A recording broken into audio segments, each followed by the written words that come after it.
Oke, oke, assalamualaikum warahmatullahi wabarakatuh. Jadi kita lanjut lagi ya materi ini apa namanya yang 43 kan. Oke, jadi sorry, video yang ketiga kan yang bahasa Indonesia, yang presentasi. Nah, sebentar, ini saya nyalain laptop dulu. Oke, Astagfirullahaladzim. Nah, habis itu apa namanya? Di sini sebenarnya ya gimana ya? Tapi nggak apa-apa sih, kita bahas aja ya, bahas tentang lab ini aja. Apa namanya? Lab 43 kan? Lab 42 sama 43.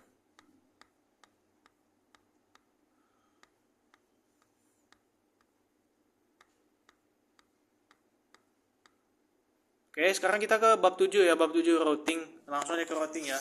Nah, jadi di sini oke, saya akan jelaskan ya. Nah, tujuan routing about static routing. Tujuan routing itu adalah untuk menjangkau network yang tidak dimiliki atau dijangkau oleh router. Nah, jadi adalah menjangkau network yang tidak dimiliki. Jadi apa namanya? Ya network itu yang nggak punya, yang tidak dimiliki. Maksudnya ya tidak ada jangkauan gitu. Atau dijangkau oleh router ya. Tadi itu yang udah dijelaskan. Nah, pada dasarnya sebuah jaringan itu harus terhubung dari sumber sampai tujuan. Oke. Nah, jadi dasar jaringan itu tuh apa namanya? Harus terhubung. Kalau nggak terhubung ya bagaimana mau mengonfig apa namanya jaringan tersebut gitu loh. Nah, oke, lanjut. Jadi, namun router tidak memiliki port yang cukup untuk menghubungkan semua jaringan dari sumber sampai tujuan. Oke. Nah, router tidak memiliki port. Habis itu, nah jadi gini, router tersebut itu tuh memang nggak ada apa namanya, memang tidak memiliki port yang cukup untuk menghubungkan semua jaringan dari sumber sampai tujuan. Nah, habis itu oleh karena itu protokol routing membantu dalam menghubungkan jaringan yang tidak kesampaian si ya proses router ini gitu. Nah, jadi kalian bisa lihat gambarnya kan di sini. Nah, oke, routing statis. Nah, routing statis itu apa? Routing statis itu adalah proses setting router jaringan menggunakan tabel routing yang dilakukan secara manual saat melakukan konfigurasi. Oke. Nah, jadi apa yang dimaksud dengan static routing? Nah, jadi static routing itu adalah ya apa namanya? Routernya itu disetting, habis itu ya maksudnya router jaringan itu tuh disetting. Nah, pas disettingnya itu dia lagi memproses. Nah, prosesnya itu dengan apa? Dengan apa kita kaitkan proses dari sumbernya ke tujuannya. Nah, jadi dengan menggunakan tabel routing yang dilakukan secara manual saat melakukan konfigurasi. Nah, jadi yang gambar-gambar seperti ini, yang tarik garis ini, itu apa? Itu tuh penghubung jaringan gitu. Jadi dari sumber ke tujuan gitu. Jadi dari source ke destination. Nah, jadi kalian bisa lihat gambarnya seperti ini nih. Nah, ini kan, nih bentuknya nih. Oke. Nah, jadi jika ada perubahan, maka administrator jaringan harus melakukan setting ulang pada jaringan. Nah, jadi apa namanya? Kalau misalnya ada perubahan nih, nah misalkan di sini nih, nah kalau misalnya ada perubahan sedikit pun, ini pemahaman saya yang saya asumsikan ini, jadi ya apa namanya, administrator jaringan itu harus melakukan setting ulang gitu. Nah, jadi apa namanya, itu kan penjelasan tentang seputar routing statis ya. Nah, oke. Jadi kita akan apa namanya, membahas tentang ini. Routing statik merupakan pengaturan yang paling simpel dalam jaringan komputer, oke? Nah, jadi routing statik itu maksudnya gimana? Maksudnya pengaturan yang paling simpel. Nah, jadi apa namanya, paling simpel dalam jaringan komputer. Nah, jadi apa namanya, singkatnya tuh ya routing itu tuh untuk mempermudah saja gitu. Maksudnya yang dalam bahasa jaringan komputer itu untuk mempermudah saja. Nah, jadi gini, untuk menggunakannya administrator tinggal mengisi dalam tabel entry forwarding pada setiap router yang terhubung pada jaringan tersebut. Nah, jadi kisi-kisinya tuh apa? Kisi-kisinya tuh ya pertama, administrator tinggal mengisi dalam tabel entry forwarding pada setiap router yang terhubung pada jaringan tersebut. Itu yang pertama.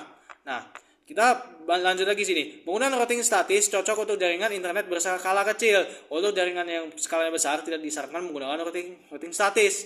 Nah, jadi statis itu apa? Jadi gini, di dalam lab mana itu DNS apa?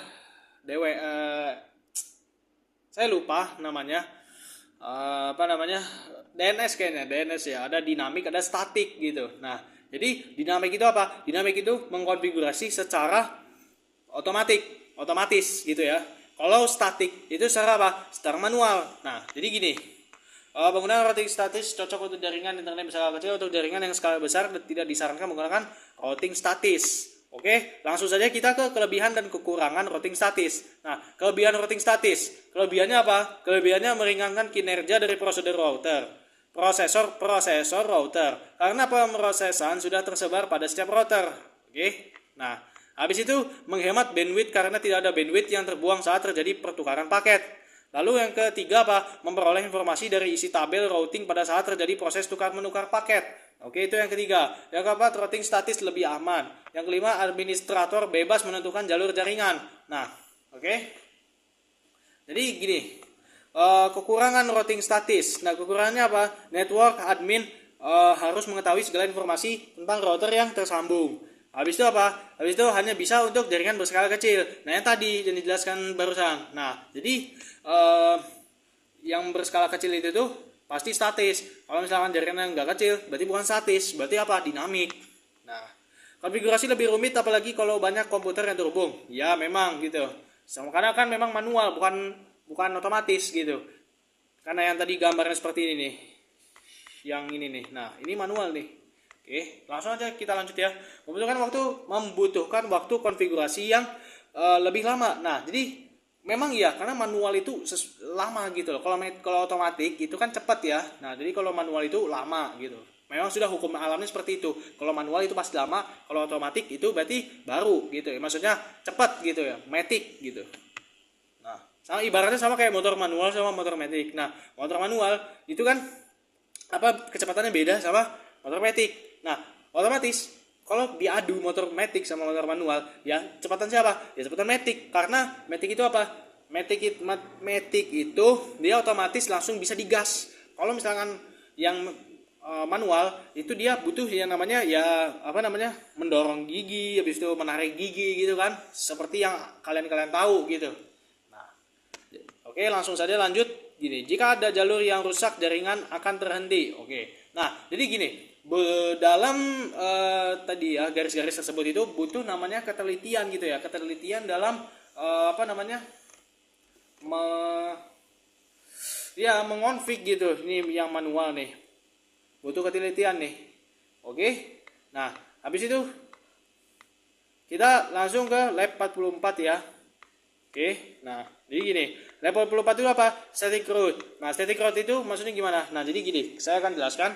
Di sini RBA, habis itu di sini RBB. Nah, RBA itu apa? Di sini Ether 4, habis itu 192.168.10.1/24. Ini yang Ether 2 ya. Yang oke. Ingat. Oh, Ether 4, afwan, Ether 4. Nah, kalau Ether 2 ini ya, kita bisa lihat ini 10.10.10.1/24. Ini yang Ether 2 di RBA. Nah, habis itu laptopnya apa? 192.168.10.2 gitu. Nah, habis itu kita ke RBB. Nah, Ethernya apa? Ethernya itu 10.10.2/24. Nah, Ether 4 192.168.20.1 gitu.